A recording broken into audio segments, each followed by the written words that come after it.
আজ হলো 27শে অক্টোবর 2024 রবিবার। এখন বাজে প্রায় রাত্রি 9:30। আর কাল 28শে অক্টোবর 2024 সোমবার, আমাদের কেদারনাথ যাত্রার প্রথম দিন। সেই জন্যে আজ রাত্রিরে আমরা প্যাকিংটা করে রাখছি যাতে কাল সকাল সকাল বেরোতে পারি। এখন বাজে সকাল 11টা। আমাদের বেরোনোর কথা ছিল 6টা নাগাদ, কিন্তু এই ট্যুরটার জন্য আমরা এতটা এক্সাইটেড ছিলাম যে কাল সারা রাত ঘুমোতেই পারিনি। আর সেই জন্যে আজ উঠতে 11টা বেজে গেছে।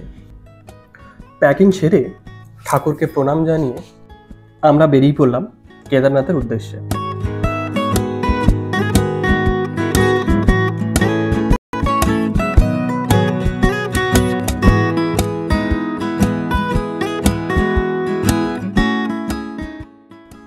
এই হলো আমার পক্ষীরাজ ইয়ামা FZX। এমনিতেও আমরা প্রায় অনেকটাই লেট, তাই আর বেশি দেরি না করে ঝটপট লাগেজটা লোড করে চলে বসলাম আমাদের পক্ষীরাজে।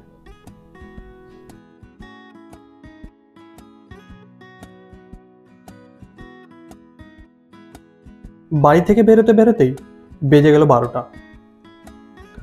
দিল্লির গরম, ভিড় আর ধুলো ছেড়ে আমরা এবার রওনা দিলাম আমাদের স্বপ্নের পথে। বাইকের গিয়ার বদলাচ্ছে আর মনের ভেতর রোমাঞ্চের ঢেউ উঠছে। কিন্তু দিল্লি মানেই তো ট্রাফিক, তাই না? আর সেই ট্রাফিক আমাদের পরীক্ষা নিতেও দেরি করলো না।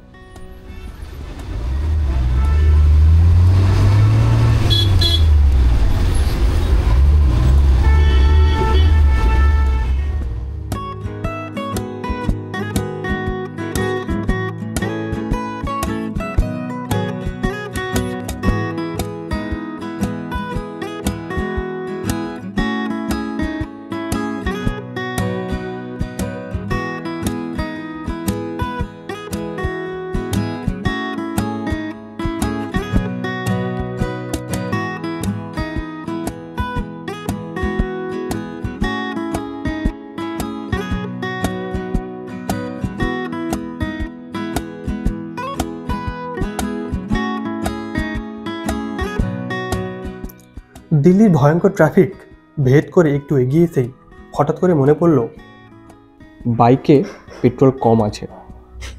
তাই দেরি না করে একটা পেট্রোল পাম্প দেখে ট্যাঙ্কিটা ফুল করে নিলাম। প্রায় 1 ঘন্টা লড়াইয়ের পর হঠাৎ যেন মুক্ত বাতাস, ট্রাফিকের জঞ্জাল পেরিয়ে চোখের সামনে খুলে গেল প্রশস্ত হাইওয়ে।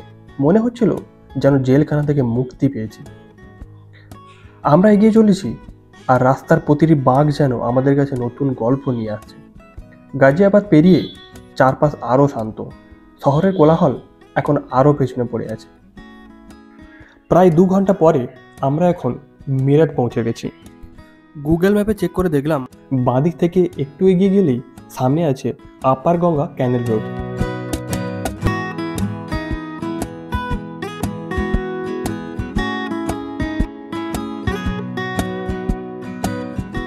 আপার গঙ্গা ক্যানেল রোড আমাদের এই যাত্রাকে আরও বেশি রোমাঞ্চকর করে তুলল। দুপাশে সবুজ গাছের সারি আর বাঁদিকে গঙ্গার নীরব ধারা। আর এই সুদূর প্রসারিত রাস্তার অপূর্ব সৌন্দর্য দেখে আমরা বারবার মুগ্ধ হচ্ছিলাম। মনে হচ্ছিল আমরা তিনজন যেন এক অন্য পৃথিবীতে বিচরণ করছি। এই মনোরম প্রকৃতির মধ্য দিয়ে চলতে চলতে আমরা তো সময়ের হিসেব ভুলেই গিয়েছিলাম। অবশেষে খিদে চোটে একটা ধাপা দেখে আমরা দাঁড়িয়ে পড়লাম আমাদের লাঞ্চটা সেরে নেওয়ার জন্য। লাঞ্চে আমরা অর্ডার দিয়েছিলাম রুটি, শাহি পনির আর রাজমা চাওয়াল। খাবারের কোয়ালিটি বেশ ভালোই ছিল এবং বাজেট ফ্রেন্ডলিও ছিল। আমরা যে ধাবায় লাঞ্চ করছিলাম ওই ধাবার ওনার আমাদের বাইকের নাম্বারটা দেখে জিজ্ঞেস করছিল, তোমরা কোথা থেকে আসছো, কোথায় যাবে।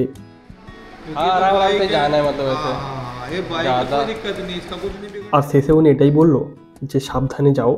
আর লাঞ্চ শেষ করে আমরা আবার রওনা দিলাম আমাদের গন্তব্য ঋষিকেশের উদ্দেশ্যে। আপার গঙ্গা ক্যানেল রোড দিয়ে চলতে চলতে একটা কথা বারবার মনে হচ্ছিল, প্রকৃতি যেন আমাদের নিয়ে এক নতুন গল্প লিখছে।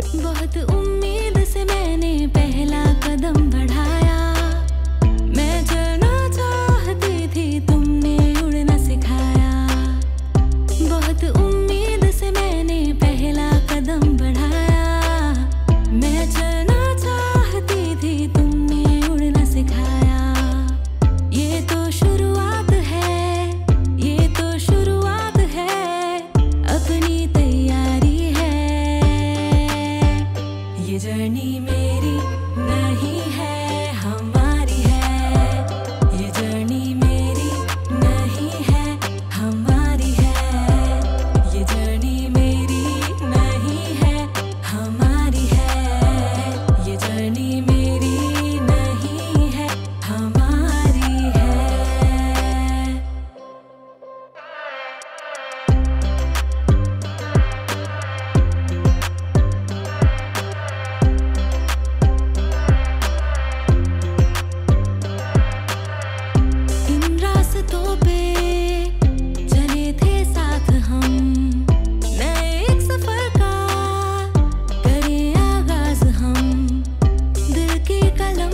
আপার গঙ্গা ক্যানেল রোড পেরিয়ে এবার আমরা ঢুকে পড়েছি দিল্লি হরিদ্বার হাইওয়েতে।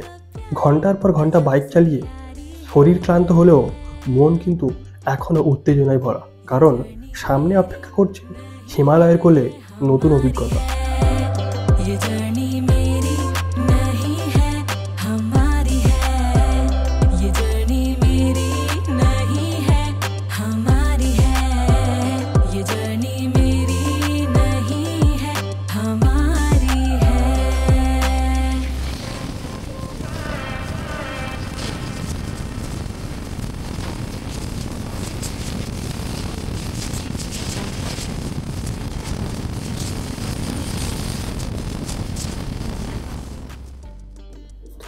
এই ক্লান্তি মেটাতে হঠাৎ করে চোখে পড়ল হাইওয়ের পাশে একটা আখের রসের দোকান।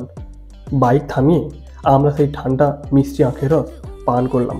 মুহূর্তের মধ্যেই যেন সমস্ত ক্লান্তি বিলীন হয়ে গেল। আবারও শুরু করলাম আমাদের যাত্রা। লম্বা পথ পাড়ি দিয়ে হঠাৎই রাস্তার ধারে সাইনবোর্ড দেখে বুঝতে পারলাম আমরা পৌঁছে গেছি কোম সিটি হরিদ্বারে।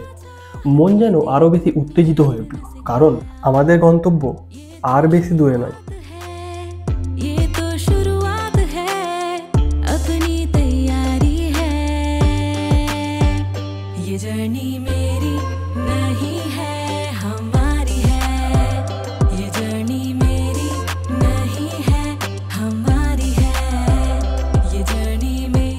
অবশেষে আমরা পৌঁছে গেলাম সেই মুহূর্তে যার জন্য এতটা পথ পাড়ি দিলাম।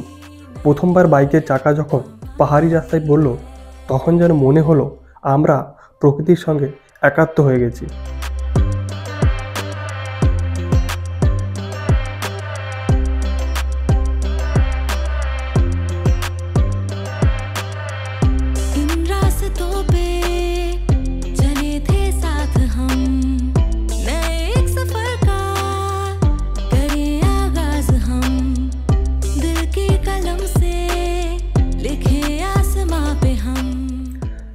ঋষিকেশে পৌঁছে আমরা দেখতে পেলাম এখানকার প্রাণবন্ত বাজার, এত রঙিন আলো আর হাসি খুশি মানুষের ভিড় যেন আমাদের ক্লান্তি ভুলিয়ে দিল।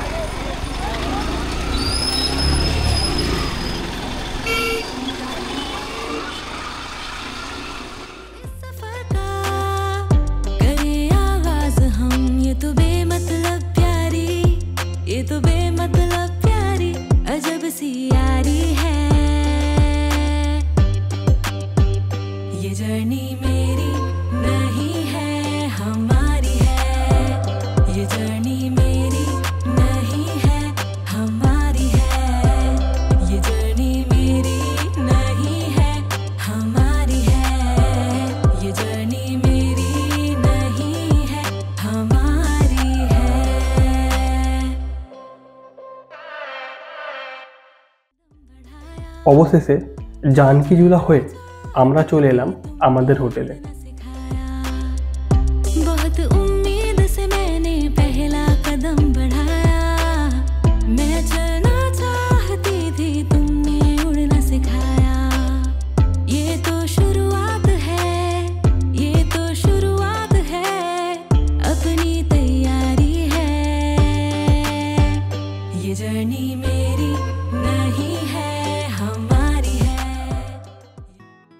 মোটামুটি সেই সকাল 12টায় বেরিয়ে আর এখন বাজে রাত্রির 8টা।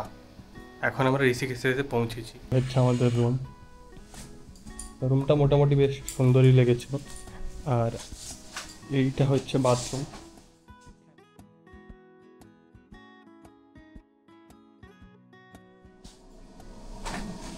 এই হচ্ছে আজকের জায়গা। হ্যাঁ, আমরা যে রুমটায় আছি সেটার ভাড়া হচ্ছে 1000 টাকা। ডিসক্রিপশানে আমি হোটেলটার ডিটেলস দিয়ে দেবো।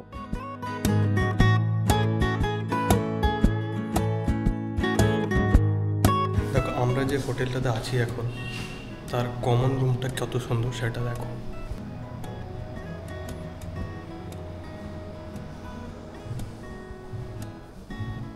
আর এইখান থেকে এই যে ভিউটা দেখা যাচ্ছে রাত্রিরে, মানে জাস্ট অসাধারণ।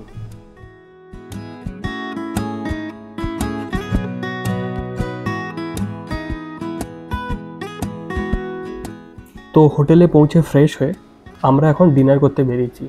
তো আমরা যে হোটেলটায় আছি সেই হোটেলের বাইরে এরকম একটা লম্বা বড় মার্কেট। রেস্টুরেন্টে এসে মেনু দেখে আমরা আজকে অর্ডার দিলাম রুটি আর থালি।